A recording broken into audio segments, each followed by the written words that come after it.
Daddy eats lots. Daddy eats lots. Daddy eats lots. Munch, munch, munch.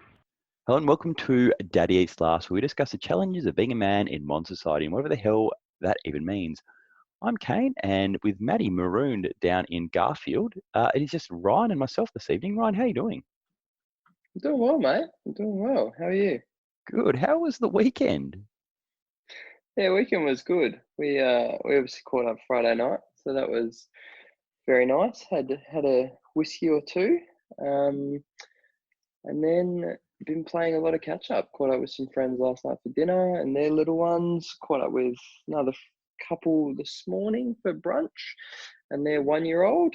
And then the rest of the weekend has been packing and coordinating and getting ready to move over to jolly good old London. Yeah, of course, we did mention last week in the first episode of 2020 that is your big news and I guess goal, but news for 2020. So when did you guys actually make the decision, or how long have you been thinking about relocating? Because you've sold up stuff. You're basically kind of selling up most of your possessions, like I guess what you call your material day-to-day possessions, including your car, and you're relocating holus bolus. So how long did that decision-making process take, and how did that come about? Yeah, we're kind of playing reset. Just before I head into turning 30, pretty much getting rid of everything that we own. It's probably talked about for, I don't know, 2-3 odd years, but really like, it'd be nice to live and work overseas one day. It was probably a period, maybe 2 or 3 years ago, that we thought of just what we considered smoke bombing. So TK had a job that she wasn't enjoying a lot, and it sort of hit a bit of a ceiling out. I was keen to get out of the physio clinic business, so we sort of were like, oh, why don't we just bugger off to Canada with a 2-year visa, and smoke bomb out of our adult responsibilities. Never heard that term before. I like that term.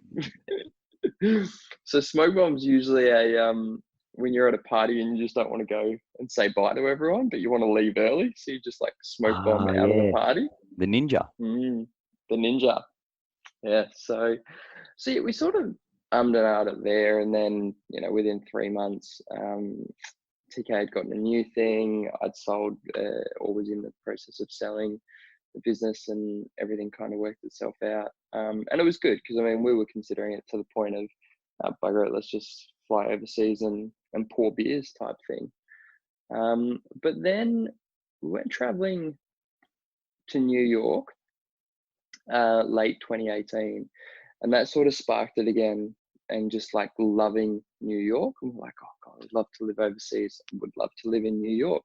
Unfortunately, their very pro-immigration president isn't very pro-immigration, even if you are Australian. But then working at Bupa sort of opened the door a little bit, because we have a massive operation over in London. Yeah, it's bigger in Europe than Australia, isn't it, Bupa? Well, it started over in the UK. Yep. So it's kind of where our headquarters are. That's sort of where we started. The actual size of the operation, business in Australia and the UK are pretty much the same. So Australia is quite a big market, but it's still quite a big operation over there. So yeah, I was about a year into my gig there, and I was sort of getting ready for a next move. And we started talking about it and potentially looking overseas, and I said it's something I'm interested in. And then we went to Germany in May 2019, and pretty much came back from that trip and just went, yep, we need to get overseas. So it's been in the pipelines for probably, like actively in the pipelines for probably about 7 or 8 months. Okay. Wow. And now it's upon you. You're leaving next Saturday? Yep. Next Saturday morning, 6 a.m. I guess what's the process between, having never done this myself, what's the process between deciding to, and it's probably different given your age demographic. A lot of people will kind of chuff off overseas maybe when they're 20, 21 and, travel the world for a bit when you don't really have any possessions. You guys have been building possessions for, let's say, 9 or 10 years each. What's the process then between, I guess, making that decision to go overseas and then actually physically going overseas? Yeah, it is different doing it a little bit later. I certainly wouldn't want to be doing it any, I guess, later, or um, it would be probably a bit different if we had kids. But I do think up until primary school you can do it. So we had sort of spoken about that. But I guess the process, like, it genuinely is a good thing that we've actively looked to do it for probably over 6 months, because it does take a lot of, like, when you've got a career that's well and truly underway, when you've got a mortgage, which we happen to have, when you've got, as you said, possessions that you've gathered for the better part of a decade, and all those kind of things, it's a bit of an undertaking, and it's certainly not easy. Um, both from a logistical point of view, organizational point of view, but also an emotional point of view. Like, Mm. especially the last week's been pretty hard, saying goodbye to a lot of people and wrapping things up. Um, but yeah, it takes a lot of planning. We've made the decision to not ship stuff over, which surprises a lot of people. But really, if we go back to when we kind of came back from Germany and went, okay, we need to do this thing, we need to do it. It's one of those things that when you're on your deathbed, I'll be kicking myself if we didn't do it. So let's make this happen. The first thing is, how do you get a job more than anything? Yeah. And then also, can you get in the country, i.e. visas? So heaps easier when you're younger, because Canada, for example, before 32, if you're an Australian citizen, you can get a 2-year working visa, go over there, pour beers, travel around, do whatever you want. The UK is pretty much the same as long as you're under 30. So, and there's a couple of, like, New Zealand you can jump straight over to, and a few other countries in that. But we were sort of lucky in that both of us have grandparents that were born in the UK. So So you we get found out access that we to were, the yeah, the additional visa period, isn't it? Is it you can get up to 10 years maybe? no, 5. Oh, 5's good. Much better So than 2. 5's, yeah. So you really got to research the visa Mm. process, and because I guess us being a bit older, choosing to move, it's kind of like well, we're going over there, we're still going to work, we're going to try and, the goal was to always try and make it a career next step as well as just a lifestyle choice. But having the option to stay there for more than 2 years, we may be back after 2 years, but it's a solid, I think the older you get, the bigger of an investment it is, because as you said, you've got things that you either need to decide to sell, or you need to store, or you need to logistically coordinate. We've had to organize our apartment and mortgages and all those kind of things. But the first key was, can we get into the country? And we ticked that box going, yep, we can get a 5-year visa. It's certainly, that option's a very expensive option. I think they're about 6 odd grand each just for the visas. But the 2-year option's much cheaper, but we wanted the option there. And then the key was, one of us get a job.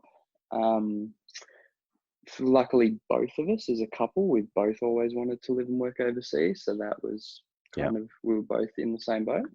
But me having the much more weirder, I guess, career path of, I now work in corporate business, but I've previously built businesses and started my own and taught at uni and all these different things.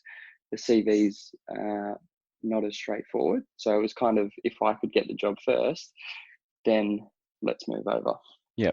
Now, what happens with the stuff you've got going on outside of your job? Like, I know we've discussed in previous episodes, like business interests and teaching and things like that.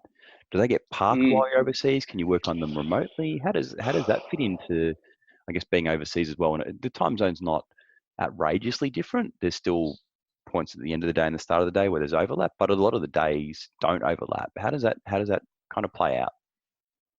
Yeah, well, the whole process of just getting the role over there and interviewing, and that meant, because of the time zones, it was always PM for me, which is their AM. Yeah. So if I had to do an interview or a Zoom call or a video call or whatever it was, I'm getting home from work, and at 8 p.m. I'm doing interviews and stuff at the end of the day, which is when I'm pretty tired, while they're having their first morning tea, which was fun. So Which you're in right.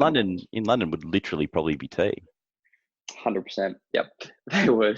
They're like, oh, it's 9 a.m. here, and oh, hang on a minute, we've just got the tea coming. So, um, but again, it was, with all the other activities, it's been a journey and a bit of a process to either have to step back from some, or the other ones that I'm not stepping back from, being able to be out of the day-to-day operation as much as possible, so that I can work on it at any time.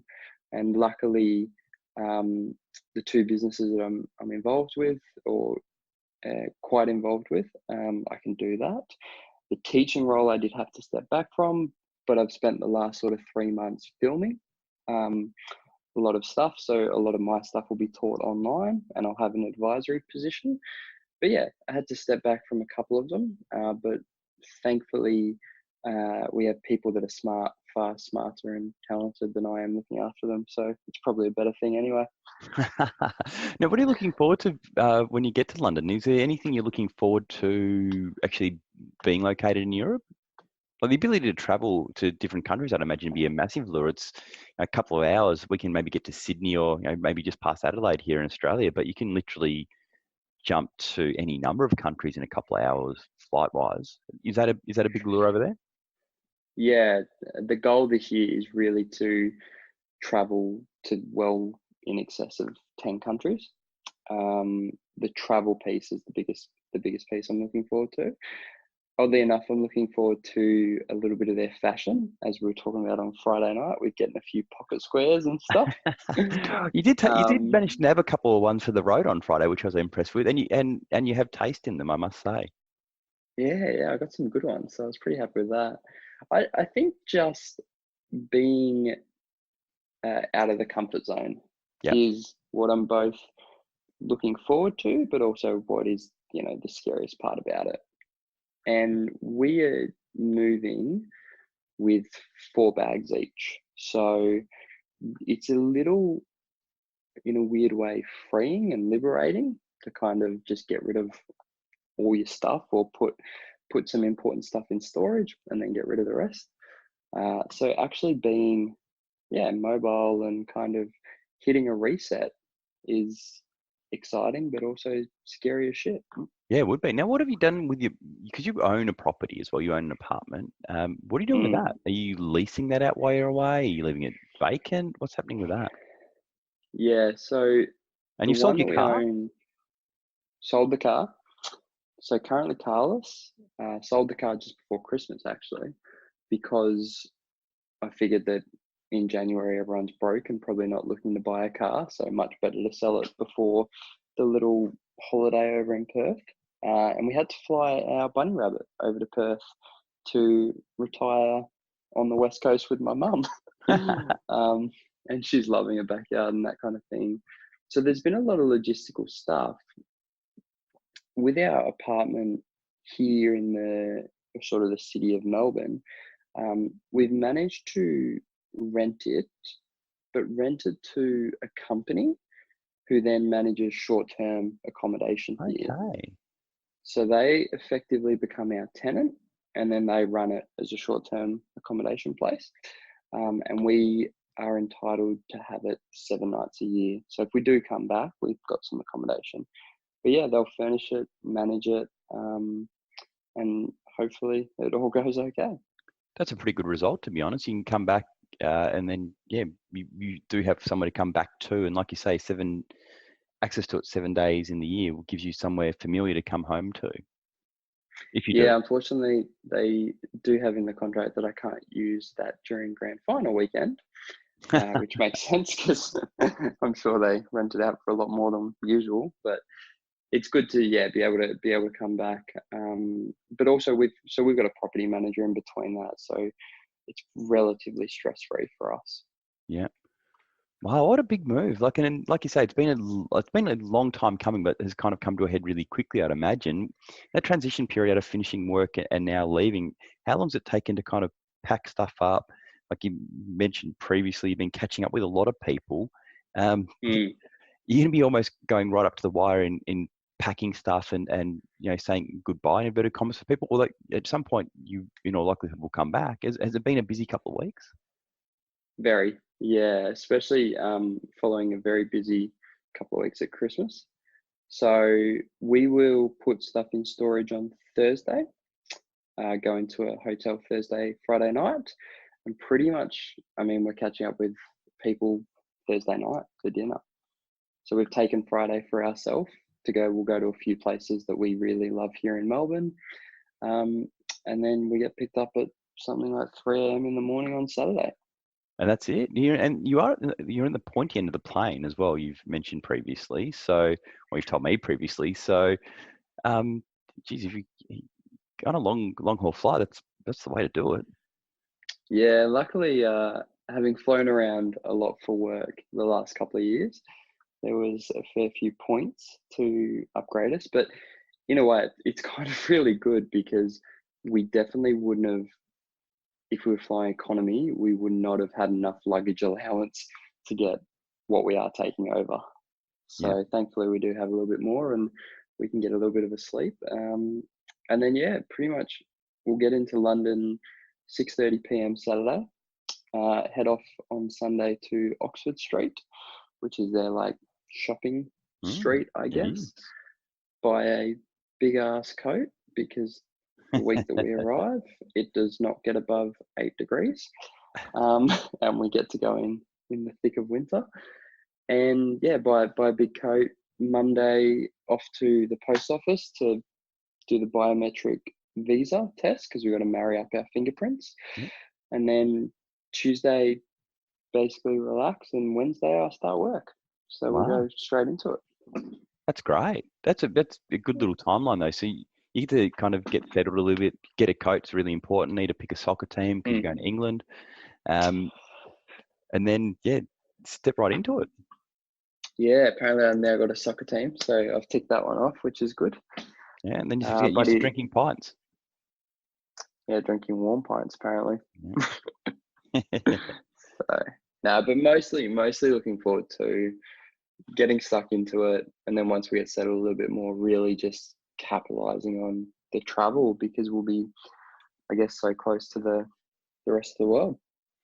Right, it's exciting times. I know it's probably been, maybe in the back of the mind the last few weeks, just getting stuff done and sorted and sold and resolved. But once this week kind of ticks by, and it'll go fast. Exciting times for you and TK. Yeah, it's definitely not a decision that you take lightly. Having done it, it takes a lot of work. It's literally like having another job towards the back end of it. But it's probably one of the most decisions that I'm most excited about and feel the most, just energized by. Yeah. Well, we don't really know what it means for Daddy Eats Last. We think you, as our appointed foreign correspondent, will check in every now and again and, still be a part of the Daddy Eats Last team and report on the goings on of Meghan and Harry and William and Kate and Queenie and that over there and everything which is going on. But I'm not saying this is goodbye, but it's been wonderful having you every week on Daddy Eats Last because understandably with the time zone, it may not be like that going forward. But mate, exciting times for you and TK, and we can be happy for you guys. Yeah, no, very excited, and I'm sure we'll marry the time zones up, even if it is me having tea and you finishing the end of the weekend with a beer. Oh, absolutely, mate. Well, this time next week you'll be in the air, or you almost certainly be in the air, or almost arriving. So, good luck and all the best. Thank you. I'm very excited to give you an update when I get there. Maybe a very bad decision, and you may hear from me in a month going, "This was the dumbest, shittest idea I ever thought of." but hopefully not, because I've put more than 6 months worth of work into it. I'm sure it'll be all fine. I look forward to you checking with an English accent. But that wraps it up for this week on Daddy Eats Last. Do remember to subscribe to Daddy Eats Last on iTunes if you haven't done already. And while you're there, please leave a review. Tell your mates about the podcast, especially for our guys. Most of all, thanks for listening, and we'll be back next week for another episode, or should I say serving, of Daddy Eats Last. How's that for a dad joke? Catch you next week, governor. Bye-bye. Bye-bye.